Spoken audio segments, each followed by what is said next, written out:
नमस्कार।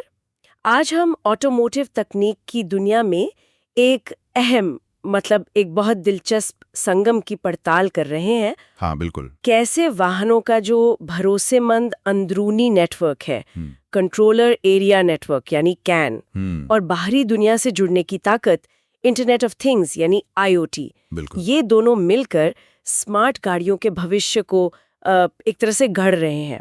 ये वाकई एक दिलचस्प विषय है, क्योंकि ये सिर्फ आप कह सकते हैं तकनीक का मेल नहीं है।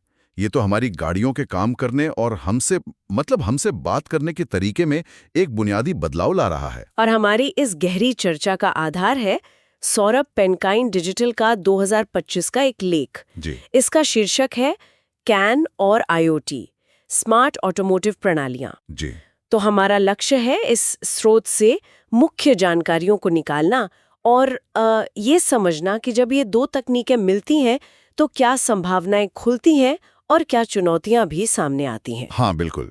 लेख इस गठजोड़ की जो क्षमता है और जो इसकी पेचीदगियां हैं, दोनों पर ही रोशनी डालता है। तो सोचिए, एक ऐसी गाड़ी जो न सिर्फ आपको एक जगह से दूसरी जगह ले जाए बल्कि खुद अपनी सेहत का ध्यान रखे, हम्म, आपको आने वाले खतरों से पहले ही बता दे और लगातार सीखती रहे।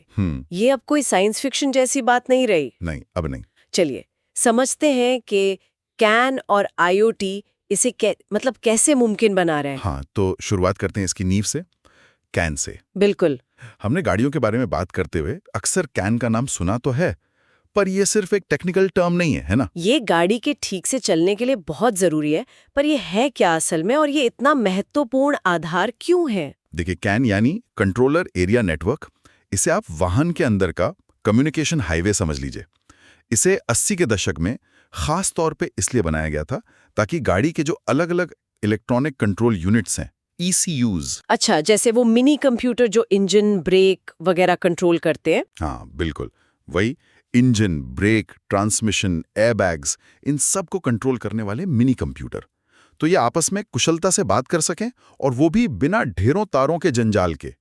पहले बहुत वायरिंग लगती थी। तो ये हुआ गाड़ी का अपना एक तरह का सुरक्षित और तेज नर्वस सिस्टम। एकदम सही कहा आपने। इसकी दो खास बातें हैं जो इसे ऑटोमोटिव इस्तेमाल के लिए बहुत अच्छा बनाती हैं। पहली, ये बेहद भरोसेमंद है, मतलब रोबस्ट है। गाड़ी के अंदर काफी इलेक्ट्रिकल शोरगुल होता है, उसमें भी डेटा सही सलामत पहुंचता है। अच्छा। और दूसरी, ये बहुत कम लेटेंसी पर काम करता है, मतलब जानकारी लगभग तुरंत मिली सेकेंड्स में पहुंच जाती है, कोई देरी नहीं। और ये तेजी क्यों जरूरी है? मिली सेकेंड्स की बात क्यों? देखिए, सुरक्षा के लिए बहुत ही अहम है। सोचिए, अगर एयरबैग को खुलने का सिग्नल मिलने में या एंटी लॉक ब्रेक लगने में जरा भी देर हो जाए तो नतीजा कितना खतरनाक हो सकता है। हाँ, बात तो सही है। कैन ये पक्का करता है कि ऐसे जो क्रिटिकल सिस्टम्स हैं उन तक कमांड एकदम फौरन पहुंचे। तो संक्षिप्त में कहें तो ये गाड़ी के अंदर एक मजबूत, तेज और सुरक्षित संचार प्रणाली है, लेकिन पारंपरिक रूप से ये बाहरी दुनिया से कटी हुई थी। एकदम बंद सिस्टम। ठीक है, तो कैन गाड़ी के अंदर सब कुछ ठीक ठाक सुचारू रखता है। अब इस कहानी में आईओटी यानी इंटरनेट ऑफ थिंग्स का रोल कहाँ से आता है? ये इंटरनेट वाली दुनिया इस बंद सिस्टम से जुड़ती कैसे है? हाँ, यहीं पर असली खेल शुरू होता है, या कह सकते हैं असली बदलाव आता है। कैन ने गाड़ी के अंदरूनी हिस्सों को तो बहुत बढ़िया तरीके से जोड़ दिया, इसमें कोई शक नहीं, लेकिन उसकी जो जानकारी थी वो गाड़ी के अंदर ही कैद थी। आईओटी जो है वो इस बंद दरवाजे को खोलता है। आईओटी का मतलब ही है डिवाइसों को इंटरनेट से जोड़ना ताकि वो डेटा भेज सके और डेटा ले भी सके। तो आईओटी एक तरह से गाड़ी को बाहरी दुनिया से बात करने की काबिलियत देता है। बिल्कुल। आईओटी के जरिए वो जो कैन नेटवर्क पर इतना कीमती डेटा घूम रहा है, जैसे इंजन कैसा चल रहा है, सेंसर क्या बता रहे हैं, गाड़ी कहाँ है, ये सब अब इंटरनेट के माध्यम से क्लाउड सर्वर तक भेजा जा सकता है। अच्छा। और इसी तरह बाहर से जानकारी या कमांड्स वापस गाड़ी तक भी आ सकते हैं। और सौरभ पेन का जो लेख है वो इसी संगम के जो नतीजे हैं उन पर फोकस करता है ना? जी हाँ। कि जब कैन का भरोसेमंद डेटा आईओटी की कनेक्टिविटी से मिलता है तो क्या होता है। लेख कुछ खास फायदों को हाईलाइट करता है। पहला है प्रिडिक्टिव मेंटेनेंस। हाँ, और ये शायद सबसे, मैं कहूँगा, क्रांतिकारी फायदों में से एक है। प्रिडिक्टिव मेंटेनेंस यानी पूर्वानुमानित रखरखाव। पूर्वानुमानित रखरखाव। हाँ, इसका मतलब है कि हम गाड़ी के किसी पुर्जे के खराब होने का इंतजार नहीं करते, बल्कि डेटा का विश्लेषण करके पहले ही अनुमान लगा लेते हैं कि वो कब खराब हो सकता है। ये सुनने में तो बहुत ही अच्छा लग रहा है। हाँ लेकिन ये लेख इस बारे में क्या खास बताता है? ये काम कैसे करता है असल में? क्या कोई उदाहरण दिया गया है उसमें? हाँ हाँ, लेख इसमें काफ़ी विस्तार से बताता है कि कैसे आईओटी प्लेटफॉर्म्स जो हैं वो कैन बस से लगातार डेटा स्ट्रीम लेते रहते हैं। इसमें इंजन का तापमान है, वाइब्रेशन के बहुत सूक्ष्म पैटर्न्स हैं, बैटरी कितनी बार चार्ज हुई, ब्रेक फ्लूइड का लेवल क्या है, ऐसी दर्जनों चीज़ें शामिल हैं। ओके। ये सारा डेटा क्लाउड पर भेजा जाता है ओ, और वहाँ एआई वाले एल्गोरिदम इसका विश्लेषण करते हैं। लेख इस बात पर जोर देता है कि ये सिर्फ ये नहीं देखते कि कोई रीडिंग तय सीमा से ऊपर गई या नहीं। नहीं, अच्छा, तो फिर क्या देखते हैं? ये समय के साथ बदलते हुए ट्रेंड्स को देखते हैं और जो सामान्य ऑपरेशन होता है उससे हल्के से विचलन मतलब सटल डिविएशंस को पकड़ते हैं। तो ये सिर्फ ये नहीं देखता कि तापमान बहुत ज्यादा है, बल्कि ये भी देखता है कि तापमान शायद सामान्य से ज्यादा तेजी से बढ़ रहा है, जो किसी आने वाली प्रॉब्लम का सिग्नल हो सकता है। बिल्कुल सही पकड़ा आपने, सटीक कहा। लेख एक उदाहरण देता है कि कैसे असामान्य वाइब्रेशन पैटर्न का विश्लेषण करके ये अंदाजा लगाया जा सकता है कि शायद व्हील बेरिंग अगले कुछ हजार किलोमीटर में फेल हो सकता है, जबकि अभी उसमें कोई आवाज या कोई और खराबी नजर भी नहीं आ रही। अरे वाह! इससे होता क्या है कि ड्राइवर या सर्विस सेंटर को पहले ही अलर्ट मिल जाता है। तो ये न केवल बड़ी मरम्मत के खर्चे और रास्ते में गाड़ी बंद होने की मुसीबत से बचाता है, बल्कि सुरक्षा भी बढ़ाता है। जाहिर है। ये तो वाकई बहुत प्रभावशाली है।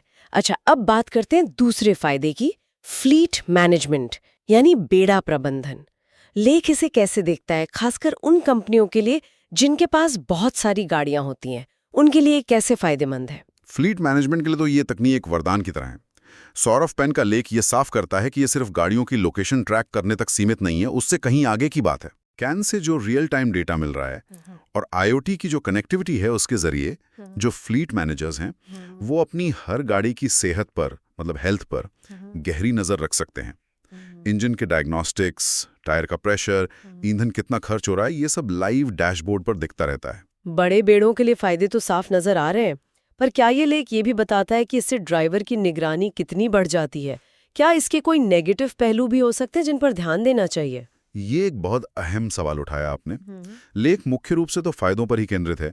जैसे वो बताता है कि ड्राइविंग पैटर्न का विश्लेषण करके ईंधन कैसे बचाया जा सकता है, या जो असुरक्षित ड्राइविंग का तरीका है जैसे अचानक तेज ब्रेक लगाना या बहुत तेज चलाना, उसे कैसे कम किया जा सकता है। हाँ, ये दिखाता है कि कैसे कंपनी अपने रूट्स को बेहतर बना सकती हैं। रख रखाव को पहले से शेड्यूल करके डाउन टाइम यानी जब गाड़ी खड़ी रहती है उसे कम कर सकती हैं। इससे उनकी लागत घटती है। ठीक है। हालांकि लेख सीधे तौर पर ड्राइवर की निगरानी के जो नैतिक सवाल हैं उन पर ज्यादा बात नहीं करता, लेकिन ये तो साफ है कि इस डेटा का इस्तेमाल ड्राइवरों के प्रदर्शन का मूल्यांकन करने के लिए किया जा सकता है और उसके अपने असर हो सकते हैं। तो एक संतुलन साधना यहाँ बहुत जरूरी होगा। समझ गई। अब आते हैं सुरक्षा पर। Enhanced safety. कैन में तो पहले से ही सुरक्षा सिस्टम होते हैं, जैसे एयरबैग, एबीएस वगैरह। तो आईओटी इसे और कैसे बेहतर बनाता है, जैसा कि लेख में बताया गया है? लेख इस बात पर रोशनी डालता है कि आईओटी सुरक्षा को सिर्फ रिएक्टिव नहीं बल्कि प्रोएक्टिव बनाता है। कैन के सेंसर तो हैं ही, जैसा आपने कहा, ABS, airbag, tyre pressure monitor. IoT उन्हें बाहरी दुनिया से जोड़कर उनकी क्षमता को और बढ़ा देता है। लेख खास तौर पर V2X यानी व्हीकल टू एवरीथिंग कम्युनिकेशन की संभावनाओं का जिक्र करता है। V2X, इसका क्या मतलब हुआ? Vehicle to everything. हाँ, इसका मतलब है कि गाड़ी न सिर्फ दूसरी गाड़ियों से, जिसे V2V कहते हैं, बल्कि सड़क के इंफ्रास्ट्रक्चर से भी V2I, जैसे ट्रैफिक लाइट्स, पैदल चलने वालों से V2P और नेटवर्क से V2N, इन सबसे सीधे बात कर सकती है। अच्छा। उदाहरण के लिए लेख बताता है कि कैसे आईओटी के जरिए गाड़ी को ये जानकारी मिल सकती है कि आगे कुछ दूरी पर सड़क पर बर्फ जमी हुई है या कोई एक्सीडेंट हुआ है, वो भी इससे पहले कि ड्राइवर उसे देख पाए। वाह। या फिर ट्रैफिक लाइट खुद बता सकती है कि वो कितनी देर में हरी होने वाली है। सोचिए। लेकिन एक सवाल मेरे मन में आ रहा है। कैन को तो मूल रूप से एक बंद मतलब क्लोज्ड और सिक्योर सिस्टम के तौर पर डिजाइन किया गया था। अब जब आईओटी इसे बाहरी दुनिया से जोड़ रहा है, तो क्या ये हैकिंग या साइबर हमलों के लिए ज्यादा खुला नहीं हो जाता? लेख इस चिंता पर कुछ कहता है? ये एक बहुत ही जायज चिंता है, बिल्कुल, और लेख इसे अनदेखा नहीं करता है। हालांकि लेख का मुख्य फोकस एकीकरण के फायदों पर है, ये बात सही है, पर वो ये मानता है कि जैसे जैसे कनेक्टिविटी बढ़ेगी, सुरक्षा चुनौतियां भी बढ़ेंगी। होता यह है कि कैन बस को सीधे इंटरनेट से नहीं जोड़ा जाता। आमतौर पर एक सिक्योर गेटवे होता है बीच में, जो अंदरूनी नेटवर्क और बाहरी दुनिया के बीच एक फायरवॉल की तरह काम करता है। ओके। लेकिन ये गेटवे खुद एक संभावित हमला पॉइंट बन जाता है ना। हाँ। लेख इशारा करता है कि मजबूत एन्क्रिप्शन, ऑथेंटिकेशन यानी पहचान की पुष्टि और नियमित सिक्योरिटी अपडेट्स इस पूरे कनेक्टेड इकोसिस्टम के लिए कितने ज्यादा जरूरी होंगे। ये एक लगातार चलने वाली लड़ाई है साइबर सुरक्षा की। बिल्कुल, सुरक्षा तो हमेशा ही एक बड़ा पहलू रहेगा। अच्छा, अब चौथे लाभ पर आते हैं, डेटा ड्रिवन इंसाइट्स। गाड़ियां तो बहुत सारा डेटा उत्पन्न करती ही हैं। लेख के अनुसार आईओटी इस कच्चे डेटा को उपयोगी जानकारी में कैसे बदलता है? हाँ, आज की एक आधुनिक गाड़ी हर मिनट लाखों डेटा पॉइंट्स जनरेट कर सकती है। आप सोच सकती हैं कितना डेटा। लेख कहता है कि ये डेटा का सोना है एक तरह से, लेकिन इसे निकालने के लिए सही औजारों की जरूरत होती है। और वो औजार हैं आईओटी प्लेटफॉर्म्स। बिल्कुल, यही आईओटी प्लेटफॉर्म्स की भूमिका आती है। वे कैन से आने वाले इस विशाल डेटा के सैलाब को क्लाउड पर ले जाते हैं और वहां शक्तिशाली एनालिटिक्स इंजन इसका विश्लेषण करते हैं, मतलब इसे समझते हैं। और इस विश्लेषण से क्या हासिल होता है? लेख किस तरह की एक्शनेबल इंटेलिजेंस, मतलब जिस पर एक्शन लिया जा सके, उसका उदाहरण देता है? लेख दो मुख्य लाभार्थियों का जिक्र करता है। एक तो वाहन निर्माता, मतलब कार कंपनियां, और दूसरे ड्राइवर। अच्छा। निर्माताओं के लिए ये डेटा ये समझने में मदद करता है कि असल दुनिया में उनकी गाड़ियां कैसे परफॉर्म कर रही हैं। वो जान सकते हैं कि कौन से पुर्जे किन हालात में ज़्यादा खराब होते हैं, ग्राहक अलग-अलग फीचर्स का इस्तेमाल कैसे करते हैं, या अलग-अलग ड्राइविंग स्टाइल का ईंधन की खपत पर क्या असर पड़ता है। लेख बताता है कि इस जानकारी का उपयोग करके वो भविष्य के डिज़ाइन सुधार सकते हैं।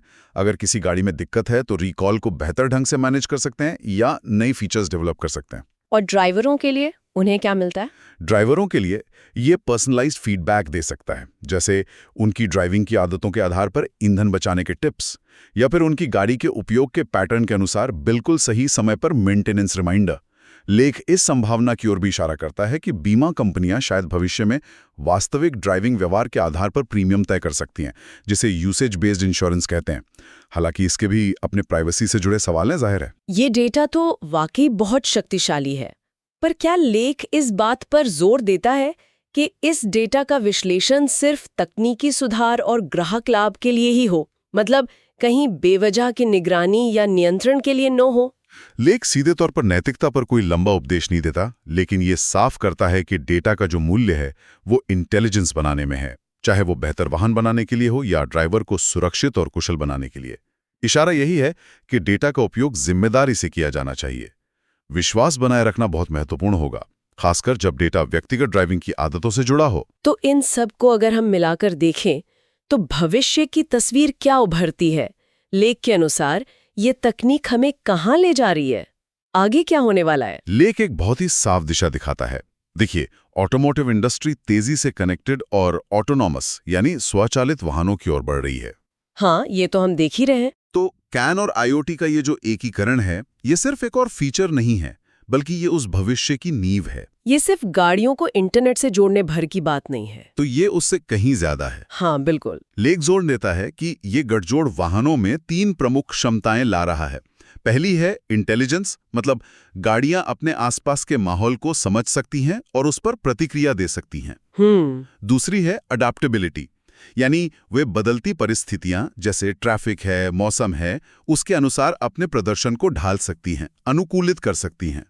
और तीसरी है स्केलेबिलिटी, मतलब जरूरत के हिसाब से सिस्टम को बढ़ाना या घटाना, जैसे नई सुविधाएं और सेवाएं, मान लीजिए over the air software updates, वो आसानी से जोड़ी जा सकती हैं। लेख ये भी कहता है कि हम वाहनों के बंद नेटवर्क से एक विशाल कनेक्टेड इकोसिस्टम की ओर बढ़ रहे हैं। इसका क्या मतलब है? ये इकोसिस्टम कैसा होगा? इसका मतलब ये है कि भविष्य में गाड़ियां सिर्फ अकेली अलग-थलग मशीनें नहीं होंगी, वे एक बड़े नेटवर्क का हिस्सा होंगी, लगातार एक दूसरे से बात करेंगी, सड़क के इंफ्रास्ट्रक्चर से बात करेंगे, क्लाउड सेवाओं से बात करेंगे और शायद हमारे स्मार्ट घरों से भी बात करेंगे। अच्छा।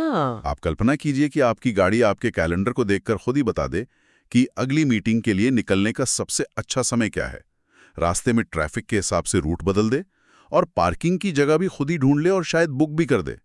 ये सब कुछ कैन की जो मजबूत डेटा नींव है और आईओटी की जो कनेक्टिविटी है उसी से संभव होगा। तो गाड़ी सिर्फ एक जगह से दूसरी जगह जाने का साधन न रहकर एक तरह की इंटेलिजेंट असिस्टेंट या पार्टनर बनती जा रही है। निश्चित रूप से, बिल्कुल। लेख का निष्कर्ष यही है कि ये स्मार्ट मोबिलिटी का भविष्य है और ये भविष्य कैन और आईओटी के एकीकरण से ही चल रहा है, उसी से संचालित हो रहा है। ये हमारे शहरों में भीड़भाड़ कम करने, यात्रा को सुरक्षित बनाने और हमारे समय का बेहतर उपयोग करने की अपार क्षमता रखता है। तो आज की इस पूरी चर्चा का सार यही निकलता है कि कैसे वाहनों का जो पारंपरिक भरोसेमंद आंतरिक नेटवर्क है कैन, जब वो आज के इंटरनेट ऑफ थिंग्स यानी आईओटी की व्यापक कनेक्टिविटी से जुड़ता है तो ऑटोमोटिव सिस्टम्स को कहीं ज्यादा सुरक्षित, कुशल और बुद्धिमान बनाता है।